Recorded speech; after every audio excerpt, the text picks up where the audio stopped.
Thanks for chiming in again. Today we are going to cover how to send your landlord a maintenance request. And so to send your landlord a maintenance request, the first thing I want to do is go to the dashboard, and on the dashboard you can see all the general information. You see right here on the left-hand side, fix it. So one of your options, go to fix it, and this is where you can manage all your maintenance requests that you have submitted to your landlord. So today we're going to create a new one by add a new maintenance request. And let's say we have a broken gate. So on a broken gate, we have basically some options here. We select by icon. Here we have fencing. We're going to go down here and we see gate.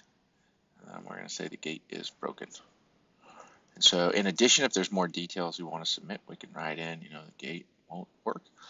And, add addition, we can also say when we're available. So if, let's say they can't come today, but they can come later on in the week, we can do that. And we can say the best time to come. And then we can say, if they have the authorization to do it, if we're gone, they can do that. And the nice thing is if you're on your phone, it's a nice, easy process, and you can send a picture or a video if you want them to hear. Maybe there's a squeaking on the gate or the hinge is broken. So you can send both a video and a picture, and that is a live maintenance request. And right here inside that maintenance request, once you do it, you'll be able to get updates. So once somebody has submitted it, priority, you'll know if somebody's been assigned, and you can actually track this maintenance request as it goes.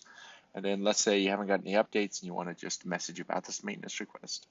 Then you can send here communication, and it's in specific reference to this maintenance request.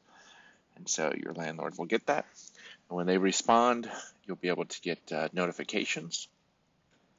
And then if you go back to your general fix it kind of window, you'll see where you sent one message, and when they respond, you'll get a little notification there that'll say a message has been response, and you'll also get some notifications in general. So, and that is today's video on how to submit a maintenance request.